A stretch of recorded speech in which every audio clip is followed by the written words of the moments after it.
move on. Today we're talking about intracranial hemorrhage.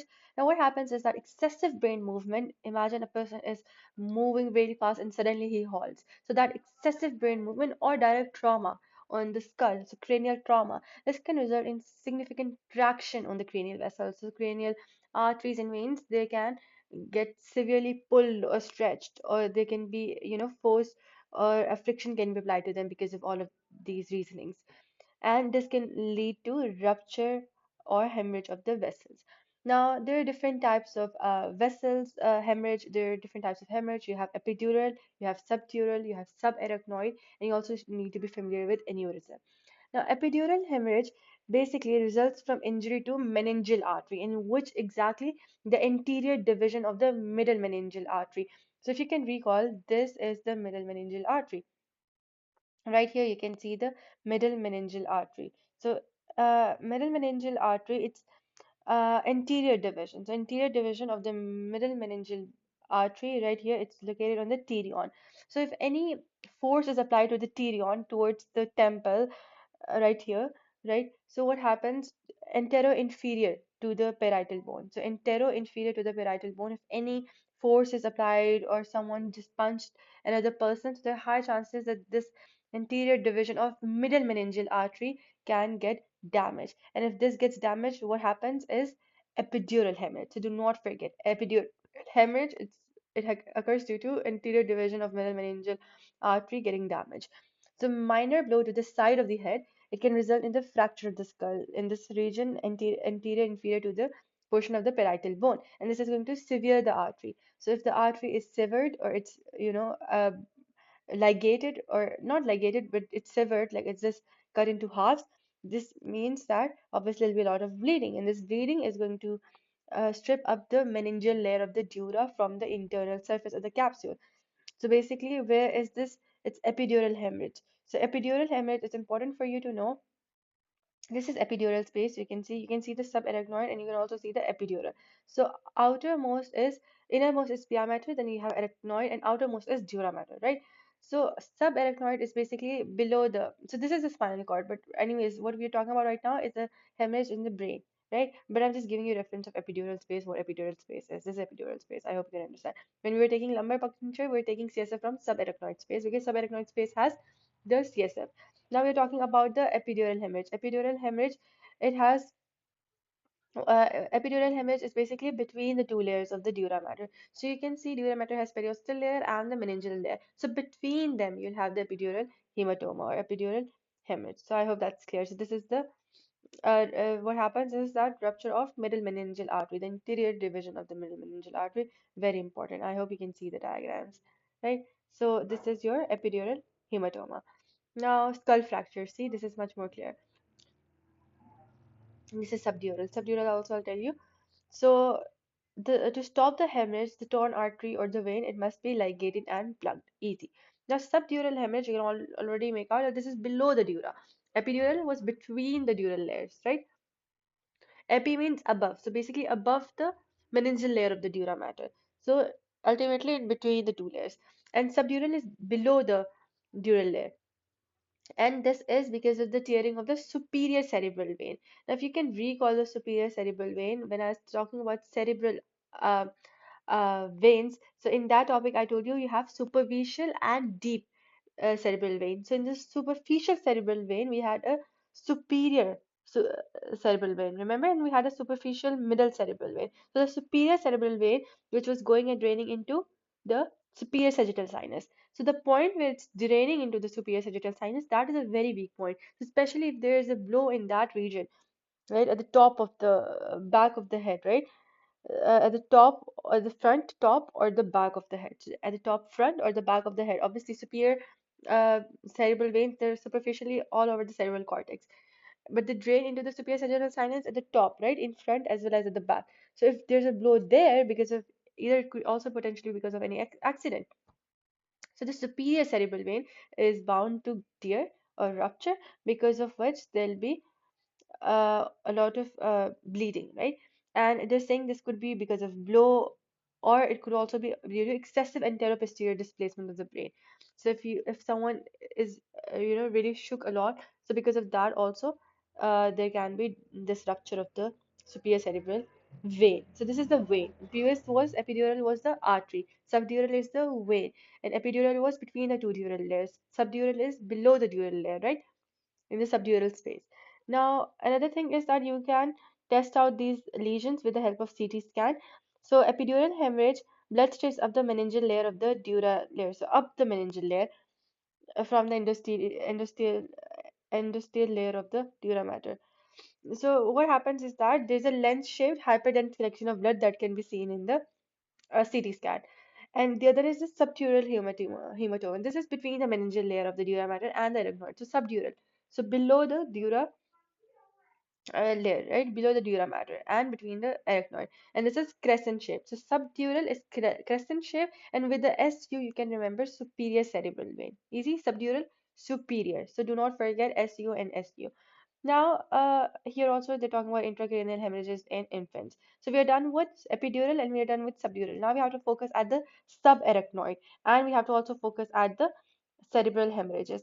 Now this is again the diagram for epidural hemorrhage. You can see the first one, A, is epidural hemorrhage. This is what happens exactly. Let's recap: middle meningeal artery or vein, also vein potentially, right? It can also be, what do you call it, rupture.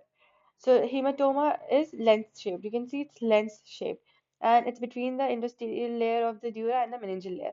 Whereas the subdural hemorrhage, you can also see that this is in the superior cerebral vein at the side of the entrance into the superior sagittal sinus, right? And it is crescent shape. You can see this is crescent shape, and it occupies a space between the meningeal layer of the dura mater and the arachnoid layer. So this is beneath the dura, right? Next, the next two they're discussed in page number 474. So let's just open that. Let me just find it. Give me a second. 474, right? Yeah, right here. So cerebral aneurysm. What is cerebral aneurysm? This is basically a congenital aneurysm, which is genetic, of course, and this can occur anytime, any age, at any age. Now, this is a site where two arteries join in the formation of. This occurs very mostly at the point where the two arteries are going to join in the formation of circular villus. Circular villus had internal carotid artery and vertebrobasilar system. So anywhere where there is junction of two different arteries, that's a very common point for congenital aneurysm. What happens is that at this point the tunica media is deficient, and because of this there can be a possible development of edema. Edema also does what, it weakens the arterial wall, and a local dilatation occurs. When a local dilatation occurs, that is basically aneurysm. Aneurysm is when that vessel dilates at a particular point, and this is a point where different arteries join in the circle of Willis. Now, because of this, optic nerve can also get pressed, or other nerves can get pressed, so it can destroy other structures as well, and it can produce different signs and symptoms. Maybe a person can go blind, right? And also, they're saying that other signs and symptoms can be produced, or it may suddenly rupture into subarachnoid space. So there could be blood potentially in the subarachnoid space, because this will rupture into the subarachnoid space, and there will be severe pain in the head suddenly, and there will be mental confusion. So that is the sign of cerebral aneurysm. So it drains into, or it the blood goes into the subarachnoid space. There'll be mental confusion, and the person will also experience severe pain in the head, all of out of nowhere. And initially, he'll survive this bleeding of the cerebral aneurysm. Aneurysm is that dilation of the blood vessel, right? When that ruptures, that's an aneurysm. So initially, the person is going to survive the bleeding, but he's going to die a few days or weeks later, right? Also, clipping or ligating the neck of the aneurysm offers the best chance of recovery. So if it's detected very early on, that neck of the aneurysm can be ligated and the person can be saved. Aneurysms are rare. I mean, congenital aneurysms are common, but other than that, for any other reason, they're rare. And especially there are some which include those due to the softening of the arterial wall following the lodging of an infected embolus. So sometimes an infected embolus lodges in the brain arteries or veins, and that area gets softened, and then there's an aneurysm forming. These are due to the damage of the internal carotid artery. So these are rare, but congenital are more common. It lies within the cavernous sinus following a fracture of skull. So they're saying that, yeah, that's about cerebral aneurysm. And what is So we are done with epidural, subdural. Now we're talking about the subarachnoid. Now, subarachnoid hemorrhage, this results from the leakage or rupture of the congenital aneurysm. So when the congenital aneurysm, so aneurysm was the dilation. So when that aneurysm ruptures, so that is subarachnoid hemorrhage. It ruptures into the subarachnoid hemorrhage. Bleeding occurs in the subarachnoid hemorrhage, and this usually occurs on the cerebral arterial circle, that circle of Willis, right? I already told you. And it can also occur from angioma or from contusion or laceration of the brain laceration of brain and meninges. There can be severe headache, stiffness of neck, and loss of consciousness. And a person can like how can you test it out? CT scan or cerebrospinal fluid can be taken from the back using the lumbar puncture method, and there'll be blood-stained CSF. So blood-stained CSF, you can already tell that the blood has leaked into the cerebrospinal fluid into the subarachnoid space. Now, cerebral hemorrhage is basically rupture of an erytheromatous artery, and this occurs in patients with hypertension and of middle age. So usually the erytheromatous artery gets ruptured. So this is because of the hypertension. So that's all you need to know. And there's also cerebral angiopathy, where a person can be injected with some sort of radio opaque medium into the common carotid. What happens basically is that radio opaque medium is entered in injected into the body, which lumen exactly? Lumen of common carotid and vertebral artery. So what happens is that a catheter is inserted into radial and femoral, and that is basically maneuvered right into the common carotid and vertebral, and there the radio opaque medium is obviously released, and then a person can be checked. So this is cerebral angiography. This is quite an invasive technique, and it also unfortunately has a morbidity of 0.5 to 2.5%, unfortunately, right? And here, these are the diagrams that if you want, you can see, but it's not required. What was required, I've already shown you that. And yeah, this is how you're doing the catheter and all of that, radio opaque material. This is your angiography, cranial angiography, cerebral angiography, right? And other than that, let's look at this thing right here. Cerebral aneurysm is a localized bulging of a cerebral artery due to weakness in the vessel. So aneurysm is basically the localized bulging of the cerebral artery because of the weakness in the vessel wall. Weak point in an artery balloons out. Most commonly occurs in the arteries of the circle of Willis. Easy. And so this is basically just the outpouching or balloon-like appearance, or you can say dilation or localized bulging, right, in the circle of Willis, most importantly. And what are the causes? Causes are congenital weakness, then hypertension, smoking associated with polycystic kidney disease. Intracranial hemorrhages are all of them: epidural, subdural, subarachnoid, and intracerebral. Right? So intracerebral, it's due to hypertension, right? I already told you.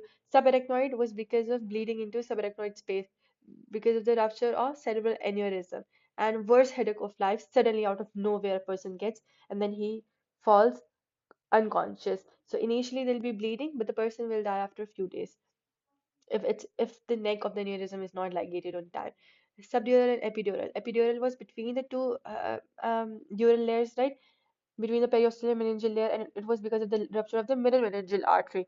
And lens-shaped image was seen, hematoma was seen in the CT scan. Subdural is between the dura and arachnoid matter, below the dura, right? And because of the rupture of the superior cerebral vein, which at the point where it was inserting into or draining into the superior sagittal sinus. And yeah, CT scan, you're going to see it as crescent shape. So these are all the intracranial hemorrhages. I hope that's clear with you all.